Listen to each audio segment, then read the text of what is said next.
द्रौपदी, अग्नि की बेटी, आग से जन्मी। उनका जोश बहुत तेज था। एक राजकुमारी, स्वाभिमानी और मजबूत। उनकी खूबसूरती का कोई जवाब नहीं। उनकी बुद्धि बहुत तेज। वो इंद्रप्रस्थ की जान थीं, पांडवों की पत्नी। वो 5 भाई जो महानता के लिए बने थे। द्रौपदी कोई मामूली औरत नहीं थी। वो प्रकृति की शक्ति थीं, एक रानी जिनसे उनकी प्रजा प्यार करती थी।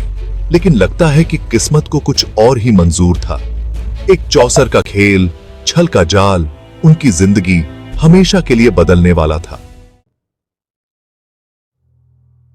पासे लुढ़क रहे थे। ये पासे जो कभी भाग्य का खेल थे, अब विनाश का कारण बन रहे थे। हस्तिनापुर के विशाल हॉल में हंसी गूंज रही थी। राजसी ठाठ बाट और भव्यता के बीच एक खेल चल रहा था जो इतिहास बदलने वाला था। लेकिन द्रौपदी के लिए हवा ठंडी होती जा रही थी। उसकी आंखों में चिंता और दिल में डर था। उनके पति पांडव खेल में हार रहे थे और हर हार के साथ उनकी उम्मीदें टूट रही थीं। उनका राज्य बड़े भाई युधिष्ठिर ने दांव पर लगा दिया था। युधिष्ठिर जो धर्मराज कहलाते थे, अब अपने ही धर्म से भटक रहे थे। और फिर जो नहीं सोचा था वो हुआ, एक ऐसा दांव जिसने सबको हिलाकर रख दिया। युधिष्ठिर ने द्रौपदी को ही दांव पर लगा दिया।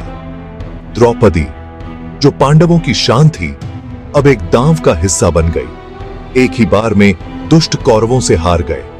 कौरवों की आंखों में विजय की चमक थी और पांडवों की आंखों में हार का दर्द। उन्हें घसीटते हुए हॉल में लाया गया जैसे कोई वस्तु हो।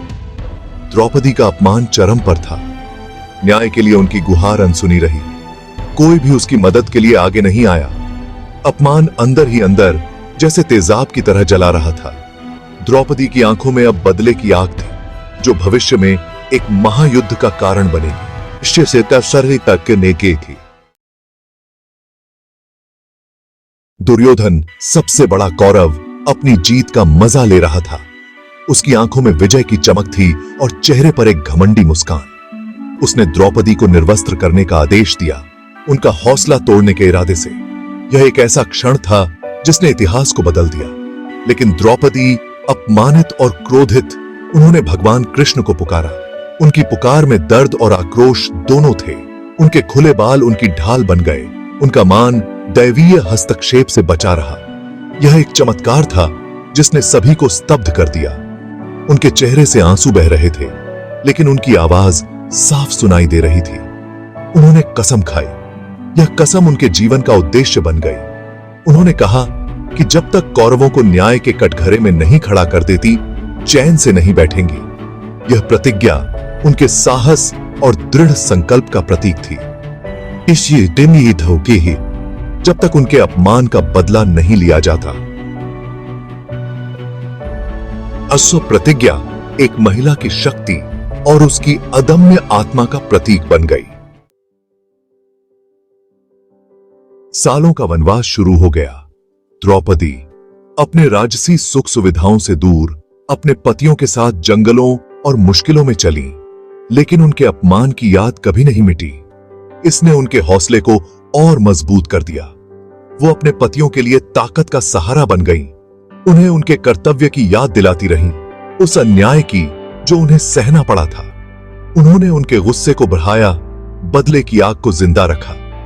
वो उस दिन का इंतजार कर रही थीं जब धर्म की स्थापना होगी।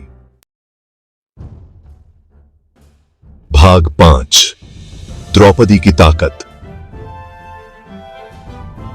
पीढ़ियों के लिए एक मिसाल। द्रौपदी की कहानी सिर्फ बदले की कहानी नहीं है। यह उस औरत की ताकत की कहानी है जिसने अन्याय के खिलाफ आवाज उठाने की हिम्मत की। विपत्ति के समय उनकी हिम्मत, उनका अटूट हौसला आज भी हमें प्रेरित करता है। उन्होंने अपने समय के नियमों को चुनौती दी, औरतों पर थोपी गई खामोशी पर सवाल उठाए। द्रौपदी की कहानी युगों युगों तक गूंजती रहेगी, हमें याद दिलाती रहेगी कि सबसे मुश्किल घड़ी में भी उम्मीद और हिम्मत जीत सकती है। और ते ही भाग 6, युद्ध के बीज बोए जाते हैं। द्रौपदी का अपमान महाभारत में एक महत्वपूर्ण मोड़ साबित हुआ। इसने उस युद्ध के बीज बोए जिसने पूरे राज्य को अपनी चपेट में ले लिया। न्याय के लिए उनकी लड़ाई पांडवों का नारा बन गई। चौसर का खेल, जिसका मकसद अपमानित करना और अपने अधीन करना था, वो बदलाव का कारण बन गया। इसने एक ऐसी आग लगाई जिसने एक राज्य की नींव को ही जलाकर राख कर दिया और धर्म का अर्थ ही बदल दिया। भाग 7, द्रौपदी की विरासत। एक कहानी जो समय से परे है। महाभारत, जिसके केंद्र में द्रौपदी है, सिर्फ एक कहानी नहीं है। ये इंसान की स्थिति को दर्शाती है। सही और गलत के बीच की लड़ाई, न्याय और अन्याय जो हम सभी के अंदर चलती रहती है। द्रौपदी की कहानी बार बार सुनाई जाती है। हमें हिम्मत की ताकत, सही के लिए खड़े होने की अहमियत और इंसानी भावना की अटूट शक्ति की याद दिलाती है। भाग 8, द्रौपदी की गूंज। आधुनिक युग में प्रासंगिकता। द्रौपदी महाभारत की एक प्रमुख पात्र, जिनकी कहानी सदियों से लोगों को प्रेरित करती आई है, आज भी उतनी ही महत्वपूर्ण है जितनी पहले थी। आज भी एक ऐसी दुनिया में जो लैंगिक असमानता और अन्याय से जूझ रही है, द्रौपदी की आवाज गूंजती है। उनकी कहानी हमें यह सिखाती है कि कैसे एक महिला ने अपने आत्मसम्मान और अधिकारों के लिए संघर्ष किया। उनकी कहानी इस बात की याद दिलाती है कि समानता की लड़ाई एक ऐसी लड़ाई है जो हमेशा से चली आ रही है। यह संघर्ष केवल प्राचीन काल तक सीमित नहीं है, बल्कि आज भी जारी है। द्रौपदी की हिम्मत हमें अन्याय के खिलाफ आवाज उठाने, उस व्यवस्था को चुनौती देने और एक ज्यादा न्यायपूर्ण और समान दुनिया के लिए लड़ने की प्रेरणा देती है।